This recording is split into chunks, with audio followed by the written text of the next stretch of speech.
Alright guys, y'all have waited long enough, so I can finally start talking about my experience with the Dragon Ball Sparking Zero demo. Now, in this video, you guys are going to see nothing but pure gameplay, but note that I'm not allowed to just post gameplay without commentary. So, if you guys don't want to listen to my voice, you don't have to, you can mute it and just watch the gameplay, but in this video, I will just be talking about my experience in each battle. So, this battle that you guys are seeing right now was my very first battle, and I was using the brand new standard controls. So if the gameplay doesn't seem as like high intensity or as relatively optimal as it could be, it's because I was getting used to the game.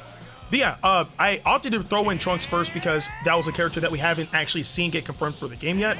And of course, it would have been cool to, you know, fight him with Goku, especially because they could have had unique dialogue, which they had at the beginning. Of course, Trunks ended up swapping out and bringing in Bergamo, which is a character that we've known has been in the game for a very, very long while, but we've had no gameplay of until now. And at this point, all I'm really trying to do is just get accustomed to the controls, trying to test and see which controls from like Tenkaichi 3 make a return. So right there, I was testing to see if Air Combo 1 was in this game, and it is, which is great. Also, you guys are seeing that it's kind of clipping with the camera underneath the stage, but remember, this is a demo, the game is still in development, so not everything is going to be absolutely perfect. But yeah, just playing through this game for the very first time in this battle was just blowing my mind. Just seeing the characters fly around and fight in this gigantic field of a stage, mind you, was incredible. And I stand by saying that the videos that you guys see of this game really don't do it justice, especially because the game was being played in 1080p, and if I'm not mistaken, this game can go up to 4K. So yeah, I need to see how that's gonna turn out when we can actually play it in 4K. But here you see Bergamo, he's in the sparking state. In Dragon Ball Sparking Zero, they no longer call it high tension, they call it sparking. So he's in the sparking state, he just starts attacking and whatnot.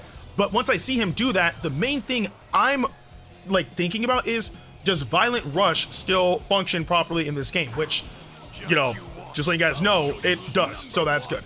Anyway, I take out Goku and I throw in Vegeta, and the reason why I brought in Vegeta was because I didn't know if I needed to swap him in before I was able to do a particular thing in the game, which you guys are gonna see in just a second. But Beerus obviously got Sonic Sway off. I was just happy that I saw the ability in person, so just seeing that made me really, really happy. But Vegeta is in because I thought I needed to bring him in order to do a particular mechanic. Again, you guys will see that in just a second. But until then, I started attacking with Vegeta, just trying to get a feel for the character. I was considering transforming with Vegeta, but then I realized, wait, we've already seen like his transformations in action like that, because we had what, the Rivals trailer and whatnot. Like we've seen him in action multiple times, so I didn't worry too much about it. Anyway, Beerus ended up throwing out a move. I got out the way, and at this point, I'm like, you know what? Enough time has passed. So I try to see what the controls were, so that way I can be able to fuse into Gogeta. So again, when you fuse, they have like a quick thing that they'll say, and then they go straight into fusing. And I love the fact that they have the whole tornado thing from the Broly movie to signify them fusing in this game. It's just the cherry on top. But yes, in-game fusion is in the game. You guys can see Gogeta's moves right there. He had Wild Sense, a move called Here We Go. Unfortunately, I wasn't able to test that out. Also, he has, if I'm not mistaken, it was Super Kamehameha and something else. I'll have to double check. But if you guys see moments where I'm kind of just standing still, it's because I'm trying to see the controls. Oh, the other move was a Super Explosive Blade. So, of course, I'm using Gogeta, my favorite fusion. I gotta transform, right? So I transform into Super Saiyan. His entire moveset changes, of course, but I love his fighting style for his rush finish. It just, the ending being like the spin kick, cherry on top. Cherry on top. Now, Trunks actually used Solar Flare, and one cool thing about Solar Flare is the fact that it's a visual and auditory thing. So when he uses Solar Flare, the entire screen view turns white and black, and also, you know, like that high-pitched like ringing sound that, like maybe if like your ears are ringing or something of the sort, it makes that noise as well. So that's what happens when you use Solar Flare. So Super Gogeta, we just used his ultimate attack, which was Stardust Fall, but I realized, wait, this is Gogeta. I really want to use his ultimate attack in base form, because we saw a tease of this in one of the trailers. Of course, it's Big Bang Kamehameha. So I'm out here screaming my head off, but I fired it off too late. So because of that, I wasn't able to hit Bergamo with it. And I ended up losing because it was 2 versus 3. But either way, that's the first battle. On to the next one. All right, so in the second battle, I just wanted to get a better feel for how Gogeta played like. So instead of trying to fuse into Gogeta, this time I just selected Gogeta. And then I believe I was fighting against Golden Frieza, Beerus, and Great Ape Vegeta. But anyway, so you guys see Golden Frieza, he's in there. Like, I'm just happy that I'm able to play this game in this particular battle with the classic controls. So in that moment, I was trying to get Air Combo 1 off with classic controls, worked perfectly fine. Then again, remember, like what I said in my impressions video, if you guys don't want to play with the new controls, the standard controls, you don't have to. So if you want to play with the classic controls, much like how it functioned in Tenkaichi 3, you absolutely can, but just note that one button that originally didn't have any assignment does have an assignment, and that's the LB button. That now is the revenge counter button. So again, just if anybody wants to know about classic controls. Anyway, so in this case, I'm just fighting Frieza, starting to get a better hang for how the game was playing. And remember, that was like a slight thing right there. This game is a demo, it's not perfect. But at this point, I'm just trying to see if I can get Blast Combo 5 off, which is pretty much your Air Combo 1 combo. But at the very end, if you're in the sparking state, then you fire off a blast at the very end. It is, if I'm not mistaken, character specific, so maybe it's in the game, maybe it just isn't for Gogeta, I don't know. But when I was trying it with Gogeta, it didn't work. So I used his Charge Ki Blast, and his Charge Ki Blast is actually a particular move. It's the multi-Ki Blast move that he used against Broly before firing off the, well, you guys actually see the name in this video, the Stardust Blaster, which you guys will see in action later on. So anyway, I throw out Meteor Explosion because Frieza was far away. I wasn't going to land Ultimate Kamehameha, so I just wanted to land something against him. So I throw that out, it wipes out Frieza, light work.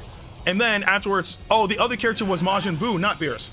But Buu goes in, and this is when I noticed one particular detail about this game, and it's the fact that the ki that you charge underwater functions exactly like how it did in Tenkaichi 3. So if you're charging ki underwater, it's gonna charge slow.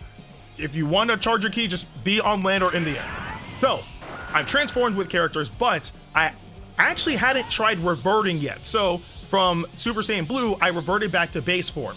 And then I remembered, oh wait, now that I'm back in base form, I can try landing Big Bang Kamehameha. So Buu ends up flying up, and then I try to catch him. He stuns me, so I have to sit there and wait for it to wear off. And then I just throw out the move. So again, base Gogeta's ultimate attack is Big Bang Kamehameha, and yeah, it hits very hard. So yeah, there's that. And at that point, I'm completely content with Gogeta because I pretty much used everything I wanted to see with him, with the exception of Ultimate Kamehameha. But at that point, I'm like, okay, I fired off Big Bang Kamehameha, I'm good with base form, let's move on to Super Saiyan. So I transformed to Super Saiyan, the opponent swaps into Great Ape Vegeta. So I'm like, perfect, now I can finally see what happens when I fight a giant, right? Because remember in the Tenkaichi series, when you fight giants, they sometimes don't flinch, or they will depending on power levels. Certain moves work on them, certain moves don't work on them. So I wanted to see what would happen in this game. Maybe some things would be different. So I'm comboing with Super Gogeta, and of course, he's flinching. I'd be surprised if he wasn't because Super Gogeta is exponentially stronger than a Great Ape. So I knock Vegeta away and I start charging some ki, and then the thought comes to my mind, wait a minute, I need to try a rush in attack with, against a Great Ape. So I use Rising Vortex, but of course, since, it's a Great Ape, rush in moves don't work against them. So it knocked me back. And if you guys don't know what Rising Vortex is, that was the one move we saw in the Fused Warriors trailer, where Gogeta was doing the multiple hits that kind of seemed like a high-speed rush. So for Gogeta, it's called Rising Vortex.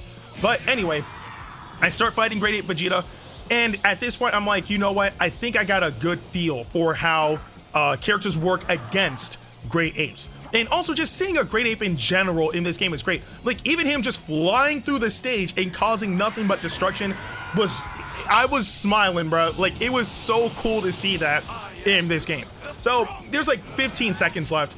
At this point, I'm like, you know what? Hands. Like, I don't care about anything right now. Hands, right? So Vegeta ends up grabbing me and throwing me into the water, but I had enough ki to at least land one Stardust Blaster. So I launched that at Vegeta, and then time was up, and of course, Gogeta won. But yeah, again, that was this battle. On to the next. All right, so in this battle, I focused solely on trying to use Broly because we knew that he was in the game, but we really haven't seen much gameplay of this character. So this entire battle, I'm only using Broly, and for the opponent, I select Dr. Gero because he's a character that has not been officially announced at all. So I don't know what was going on at the beginning, but Dr. Gero was giving me the hands, bro. Like, I was blown away at how much damage I took at the beginning. But after that, Dr. Gero really didn't land that many hits. Anyway, so again, I'm using Broly for the very first time, and I really want to see what he's capable of doing. Of course, one thing that I really want to see are his moves. So I focus on using his Blast 2 and his Ultimate Blast. So the first move that you guys just saw was Full Power Energy Wave. Remember that, you know, characters utilize that move in different ways. With Broly, it's a Mouth Blast, but for others, it'll probably just be shooting out of their hands or something of the sort. So now that I landed Full Power Energy Wave, the next move that I want to use is Gigantic Crash. I figured that it was going to be a rush-in move, so I wanted to make sure that I was relatively close to the opponent. Dr. Gero just floated right up to me, so I'm like, you know what, sure, let's land it. So, of course, we just go ballistic and just slam him into the ground. I'm telling you, like, I started just like, I was just mind blown, bro. It was absolutely insane. So right there, you guys just saw the revenge counter. So remember that the revenge counter is a mechanic that you can use in order to break out of any combo. So as long as you have enough of your skill count, you can break out of a combo. So anyway, now I get into the sparking state and I end up throwing out the Ultimate Blast move because again, we have not seen it for Broly at all. Like, not even a little bit. So that was the first time that I was finally able to see that move in action. And then after that, Gohan goes in. And then I'm like, you know what? Let's start transforming to see everything that Broly's capable of doing. So we go from his Fury state to Super Saiyan. At that point, his moves change. So now he has Gigantic Cannon, which is his blast move, and Gigantic Rage.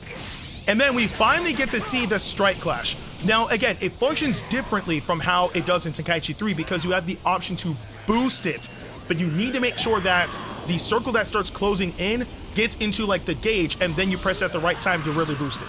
But anyway, so I end up throwing out Broly's Ultimate Blast against Gohan, deals good damage, and then from there, I just want to make sure that I start testing out as many moves as possible. So next up, I throw out Gigantic Cannon, dealt good damage, and then afterwards, I just wanted to make sure that I used Gigantic Rage before going to Full Power Super Saiyan.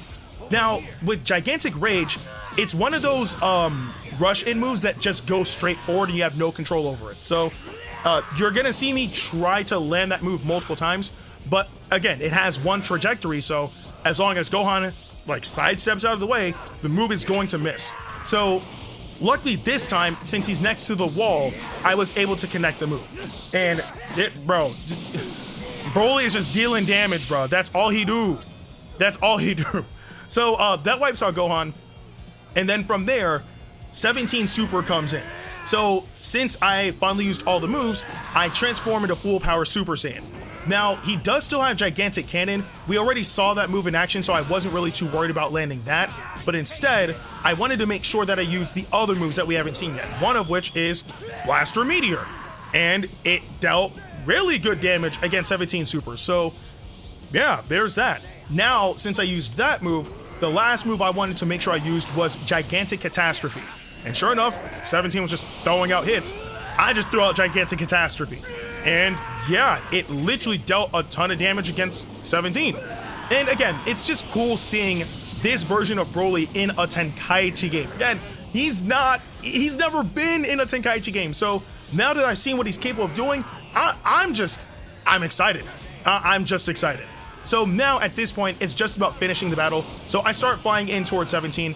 And there was one thing that I didn't realize until after I played the game and after I was reviewing footage. And it looks like when you're in Full Power Super Saiyan, Broly hits so hard that it looks like he's starting to alter dimensions, like the little purplish effect that you see next to him. Like, I don't know if that's the case or not, but it was really, really cool. Then we had another Strike Clash. And then at this point, I'm just trying to deal like the final bit of damage to 17 so that way the battle can end. But I mean, they really went crazy when it came down to the details of this game, man. Again, even details that I just didn't notice when I was playing the game, and even when I reviewed the footage the first time, I didn't notice it. So yeah, anyway, on to the next battle. So this is the final team battle that I was able to fit in. It's because I was running out of time, so I really wanted to make sure that I was playing as characters that I really didn't have the opportunity to play as, or that we haven't really seen much gameplay on, one of which obviously being Great Ape Vegeta. So in this battle, I tried to use literally every character that is on my team. I selected Great Ape Vegeta, Beerus, and Bergamo, because we did not see much gameplay of really any of them, especially Bergamo.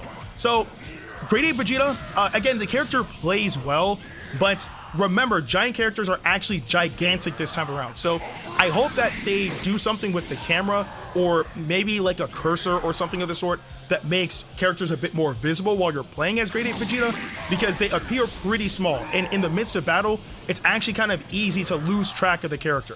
So I do use his moves. I'm glad that the moves are still known as Cho Makoho. And of course he has the Barrage move, which is Cho Makoho Barrage. And then of course Vegeta's ultimate attack being, you know, Galgun. I wanted to make sure that I landed it, of course, because, well, we never saw it in Dragon Ball Sparking Zero.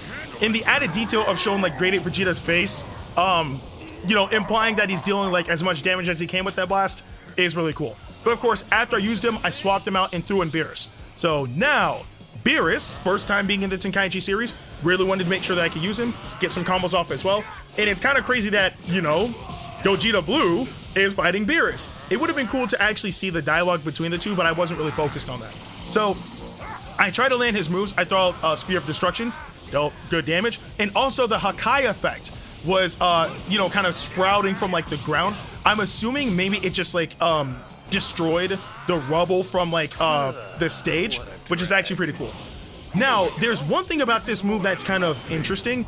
So this rush move is called Hakai Headshot. Now, in other games, it's just known as Headshot, but because of the fact that they're calling it Hakai Headshot, I'm assuming that maybe it does have something to do with Hakai, right? Similar to like in Dragon Ball FighterZ, where if you were to use Headshot against, well, yeah, if you were to use a Headshot against the likes of Goku Black or like Zamasu or something of the sort, you would actually eviscerate them with Hakai if you wipe them out, right? But I don't know if it works similarly in this game, but either way. So I used Beerus' ultimate attack, which is Super Sphere of Destruction, and it dealt a lot of damage against Gogeta Blue. And then at that point, since I already used Beerus, the last character I wanted to use was Bergamo. So I charged a bit of ki first, and I thought that I wasn't able to swap to Bergamo because it was showing that he was locked out. So because of that, I started comboing with Beerus, thinking that, oh, maybe I have to do a little bit of this or that to do, or to swap into Bergamo. But I think it was probably just like a visual issue of the demo, right? So anyway, I have enough ki, I throw in Bergamo, and I use Wolfgang Penetrator. It's just a blast move. And I think you guys are seeing a pattern on how the skill list is laid out.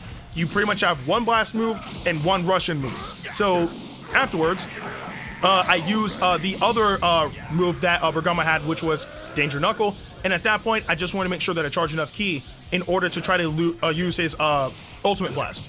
So I start getting some combos off too. We actually get to see Vegeta use Explosive Wave, which is cool. But remember, that's tied to your skill count. Anyway, afterwards, I managed to get I was gonna say Wolfgang Penetrator, Triangle Danger Beam off. And it deals good damage, of course it does, because it's an ultimate attack. Now that I was able to use that attack, at this point, I'm just like, you know what? I finally got to see these characters in action. Let's wrap up the battle. And again, remember, I was running out of time, so I really needed to end these battles quickly. So yeah, got to see 3 characters that were announced for the game that we really didn't have much gameplay on, but we got to see it now. Anyway, on to the next battle. Okay, so this is the final battle. This was literally at the very end of my play session, so I literally did not have enough time to add more characters. I was only able to get one more character in. So because of that, I wanted to play as Super Saiyan 2 Gohan because, well, Gohan is my favorite character. I wish Teen Gohan was in this demo, but unfortunately he wasn't. Anyway, so I use him, and he actually has a move that was not in Tenkaichi 3, and that's Super Explosive Flash Strike. So yeah, characters have new moves, which is pretty cool. Then of course I use Super Explosive Cannon, and then afterwards I just charge straight to Sparking and then I use his Ultimate Blast, which is Super Kamehameha. Remember, again, this was at the very end of my play session. I had to wrap it up. So I just want to make sure that I got Gohan's moves out of the way, and luckily I was able to wipe out Vegeta very quickly. But yeah, again, that was my initial impressions on the gameplay session. Again, I understand if you guys didn't want to hear the commentary. If you guys had this video muted, totally fine. But I do want to know what you guys thought about this in the comment section below. But with that being said, I'm Ndukauba. Like, share, and subscribe, and I'll see you guys in the next video.